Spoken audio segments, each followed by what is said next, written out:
que me pariu? Quem foi a pátria que me pariu? Pátria que me pariu. Quem foi a pátria que me pariu? Em seu discurso farisaísta, Lula afirmou que, aspas, ninguém pode utilizar o nome de Deus em vão como eles utilizam todo santo dia. Disse o hipócrita ao usar ele próprio o nome de Deus em vão por diversas vezes e ao atribuir aos governos do PT, pasmem, obras supostamente milagrosas lá no Nordeste. Mas Lula também disse, dessa vez com absoluta razão, que Deus não é mentira, Deus é a verdade. O que nos leva a uma pergunta um tanto desconfortável. A quem Lula serve? Isso no plano espiritual. A Deus e a verdade? É difícil de acreditar, porque Lula é um mentiroso confesso, flagrado em vídeo às gargalhadas, se gabando de divulgar dados falsos sobre a miséria no Brasil, visando seu próprio benefício político, uma prática que, diga-se de passagem, ele nunca abandonou. Lula da Silva também é o homem que, quando foi implicado em escândalo de corrupção, teve a desfaçatez de afirmar que, aspas, não tem nesse país uma viva alma mais honesta do que eu, nem dentro da Igreja Católica, nem dentro da Igreja Evangélica. E aí, num requinte de arrogância, ainda se vangloriando sobre a sua alegada honestidade, Lula ainda acrescenta, pode ter igual a mim, mas eu duvido. Bom, aparentemente, o que falta de pudor ao petista transborda em presunção. E aqui nós já temos características clássicas de um mentiroso: falsidade, descaramento, imodéstia, empáfia. Portanto, é muito difícil para os evangélicos encontrarem Deus nas palavras de Lula da Silva. E não há campanha publicitária que consiga reverter essa percepção. Os evangélicos não vão se esquecer da militância do PT pela legalização das drogas e pela despenalização do tráfico. Os evangélicos que creem no dom divino do livre-arbítrio jamais vão aceitar a ideia de que o criminoso é uma vítima da sociedade, um coitado sem capacidade de fazer escolhas e responder por elas. Os evangélicos estão muito atentos aos movimentos da esquerda, inclusive nos tribunais, para relativizar o direito à vida, especialmente a vida inocente em defesa em desenvolvimento no ventre.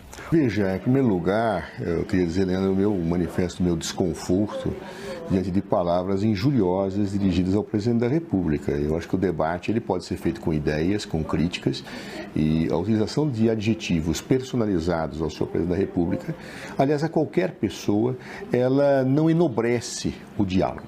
Eu acho que o diálogo, a reflexão precisa ser nobre, mesmo quando se critica. Claro? Então vai aqui o meu registro de desconforto. Eu não pretendo aprofundar esse ponto de vista, uma postura pessoal minha. Eu não injurio ninguém, eu não calunio ninguém em nenhuma situação em que eu discordo, por mais divergências que eu tenha. Onde o meu desconforto, faço aqui essa ressalva para seguir na reflexão da pergunta que nos foi apresentada.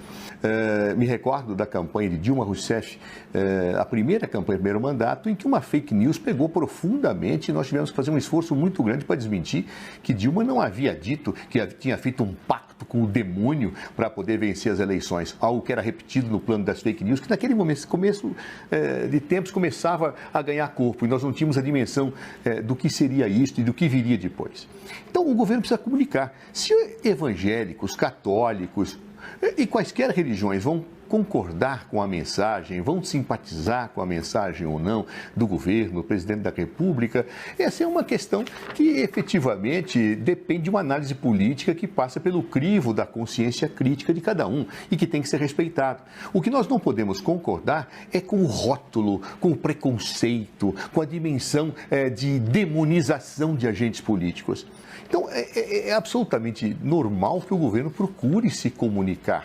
Comunicação faz parte da realidade atual. Ou seja, a pior comunicação existe quando eu incentivo fake news, quando eu pratico a situação do rótulo, quando eu injurio, quando eu não trato das ideias e trato de atingir o mensageiro. Esse é um problema que nós temos no dia atual. Os debates, eles não visam o debate de ideias. Eles visam atingir mensageiros. Acho isto péssimo do ponto de vista democrático. Claro, por quê? Porque quem atinge mensageiro para atingir a ideia, na verdade, não tem argumento para rebater a ideia. Será? eu descrevi, rebatendo a ideia, doutor Zé Eduardo, a hipocrisia salta aos olhos. Você não pode denunciar, né, o uso do nome de Deus em vão, usando o nome de Deus em vão. Né? Assim, isso é elementar. E outra coisa, calúnia, eu não sei em que contexto isso pode ser enxergado na minha fala. Agora, tanto injúria quanto calúnia são crimes contra a honra. Então, se o presidente eventualmente se sentir ofendido, ele é convidado a procurar aí os tribunais para me processar. Eu vou ter muita facilidade de responder, porque ele está flagrado em vídeo, se gabando de mentir sobre os dados da miséria no Brasil, que foi o que eu descrevi na minha primeira fala. Ou seja, na verdade, o que eu estou fazendo? É a descrição de comportamento.